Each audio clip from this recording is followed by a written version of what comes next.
Futebolaço, eu sou o Dieguinho. Bom, galera, tá entrando no ar aí o nosso terceiro vídeo do dia. Como sempre aí, recheadaço de informações. Antes de começar a trazer as notícias, peço para que você deixe aquele like marotaço que ajuda a gente bastante. E claro, se for a tua primeira vez aqui no canal, não esqueça de se inscrever, ativar o sininho das notificações. Além também, claro, de seguir a gente lá no Instagram. Beleza? O dia de amanhã, o dia 28 de agosto de 2022 é um dia histórico. Como assim, Dieguinho? Vai acontecer alguma coisa diferente? Dentro de campo eu não sei, espero que sim, mas será o primeiro jogo da história do Vasco da Gama, não sendo mais associação sem fins lucrativos, e pela primeira vez na história do Vasco, o Vasco será uma entidade privada. Num primeiro momento, entidade privada que pertence ao clube associativo, e já a partir da semana que vem o Vasco deve estar fazendo a venda aí dos 70% da SAF do Vasco, porque o que existe nesse momento é uma SAF ainda 100% do Vasco para a 777 Partners. Inclusive está passando para vocês aí na tela, a CBF já coloca a classificação do Campeonato Brasileiro com Vasco da Gama, SAF Rio de Janeiro. Então o Vasco já é, dentro da CBF, um clube privado, beleza? Inclusive, o Vasco já registrou na CBF 38 atletas do departamento de futebol profissional, beleza? Bom, inclusive o GE fez uma matéria muito interessante sobre essa nova era que está chegando no Vasco da Gama. Eles trouxeram um pouco mais de detalhes desse organograma e eu gostaria de dividir com vocês. No final das contas, apesar do atraso em função da dívida que precisou ser acertada na Federação de Futebol do Rio, o rito de transição do Vasco da Gama em Sociedade Anônima de Futebol deu certo. O clube está prestes a inaugurar uma nova era e se prepara para fazer sua primeira partida sob o registro da SAF. A SAF foi registrada na CBF sexta-feira e, em seguida, os contratos de todos os jogadores foram transferidos do Clube de Regatas Vasco da Gama para o Vasco da Gama SAF. Até o fechamento desta reportagem, 38 atletas já estavam registrados sob a inscrição da nova agremiação. Trata-se de um momento histórico. Passados 123 anos desde sua fundação, o futebol do Vasco deixa o modelo associativo para atrás e vai entrar em campo como uma empresa privada. 100% das ações dessa companhia ainda pertencem ao Vasco. A venda dos 70% para a 777 Partners será provavelmente efetuada apenas na semana que vem. Uma vez repassados os 70%, a 777 passa a ter controle sobre o departamento de futebol do Vasco, o que significa que o presidente Jorge Salgado deixa de ter ingerência absoluta. Vou repetir. O que significa que o presidente Jorge Salgado deixa de ter ingerência absoluta. Ele ocupa uma das cadeiras no Conselho Administrativo enquanto seu mandato estiver em vigor. Vou repetir. Ele ocupará uma das cadeiras no Conselho Administrativo enquanto seu mandato estiver em vigor. O GE informou nesta sexta-feira que outro nome também está confirmado no organograma da SAF, o de Lúcio Barbosa, diretor financeiro.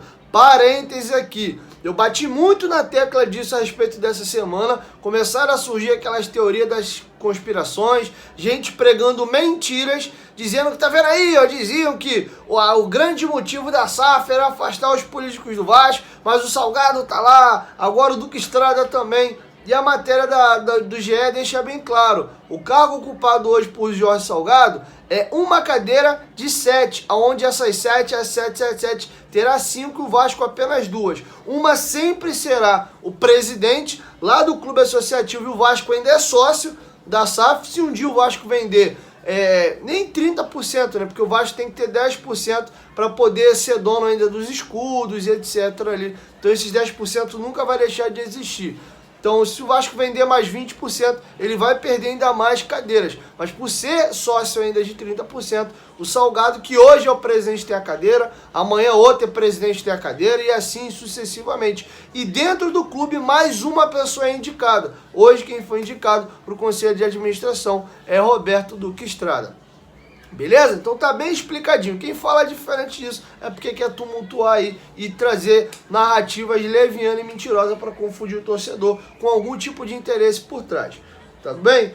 Don Drashfield, CEO da 777 Futebol Group, está no topo desse organograma. É sob o guarda-chuva dele que estão todos os clubes da holding, como Genoa da Itália, Red Star da França, Stade Liège da Bélgica e em breve o Vasco. Abaixo dele encontra-se o alemão Johannes Spohr, diretor esportivo da empresa, e Paulo Brax, ex-diretor do Internacional, será o diretor esportivo da SAF do Vasco, em específico, homem de confiança da 777 no clube para gerir o futebol. Beleza? Então vou explicar melhor para vocês. A 777 é a holding que é dono de todas essas empresas, Vasco, Genoa, Red Star, Standard Liège.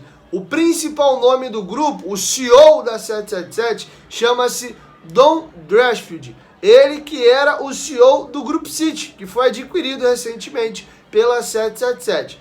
Tá ele. Abaixo dele tem um diretor esportivo, que é Johannes Spohr. E aí, cada clube tem o seu diretor executivo. Abaixo do Johannes Spohr, no Vasco da Gama, nós temos aí, falando do futebol, tá? Don Drashfield, vem Johannes Spohr, e aí aqui nós temos o Paulo Brax. O Genoa tem um dele, o Standard Liège tem o dele, e assim sucessivamente. E aí, dentro da parte financeira, operacional, da holding como um todo, você tem aí, dentro do Vasco da Gama, cuidando do financeiro, Lúcio Barbosa, que foi anunciado recentemente, e o Luiz Melo, que inclusive é o CEO do Vasco. Então o CEO da 777 lá em cima, que é o Don Drashfield, e o CEO do Vasco foi mantido o Luiz Melo, porque a 777 gostou do currículo do mesmo. Beleza? De acordo com o contrato selado entre as partes, a 777 vai transferir 120 milhões. Por favor, outro parêntese aqui. Eu trouxe um vídeo ontem aqui no canal e algumas pessoas ficaram confusas. A matéria do GE não foi muito bem escrita. E na hora que eu li, algumas pessoas ficaram com dúvida.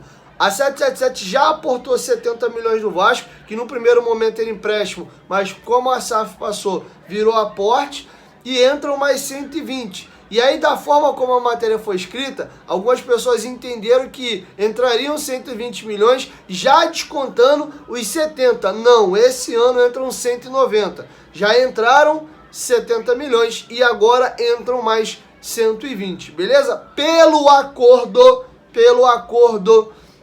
a 777 tem que investir 700 milhões no departamento de futebol e ela, 777, juntamente ao Vasco, a 777 com 70% e o Vasco com 30%, são responsáveis pela dívida de até 700 milhões do Vasco da Gama. A dívida lá com a Ferdi, 6,8 milhões, não é investimento no futebol, é dívida da outra empresa. Então, esses 6,8 milhões entram como aquele total de 700 milhões de que a SAF vai ser responsável ainda do clube associativo. A dívida da CBF, por enquanto, não foi cobrada, mas também entrará para ser paga dentro da SAF. Não vai ser descontado desses montantes aqui o investimento para o futebol, beleza? Pelo menos é o que está em contrato. Vamos ver se vai ser cumprido, beleza? E agora, vamos virar a chavinha, porque temos uma situação importante. O Vasco da Gama chegou lá em Salvador e foi muito bem recebido pela torcida. Uma outra situação importante que eu gostaria de trazer para vocês é de que o Luiz Melo e também Paulo Brax já viajaram com a delegação. Tá até passando uma foto dos dois aí. E alguns atletas foram bastante tietados. Nenê, Thiago Rodrigues, Yuri Lara, Figueiredo foram os principais jogadores tietados, assim como também o técnico interino Emílio Faro. Eu vou deixar com vocês aí alguns vídeos gravados lá no aeroporto de Salvador.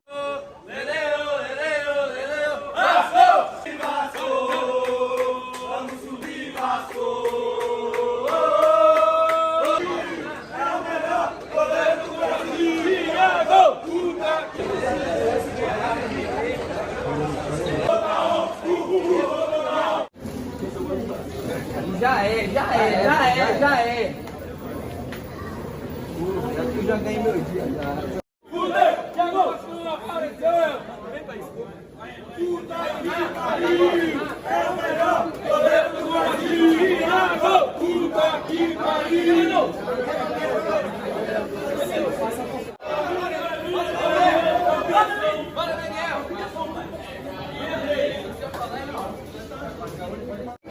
vamos lá.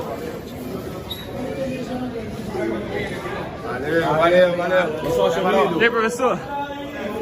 Bom, galera, é isso. Essas eram as informações que eu tinha para trazer para vocês nesse vídeo. E amanhã, aí, antes da hora do almoço, eu chego com o meu primeiro vídeo. E depois da partida, eu encerro o dia com a minha análise, beleza? 1, 2, 3, futebolaço. Tamo junto, família. A qualquer momento, de em volta, nós estamos junto. Valeu, fui!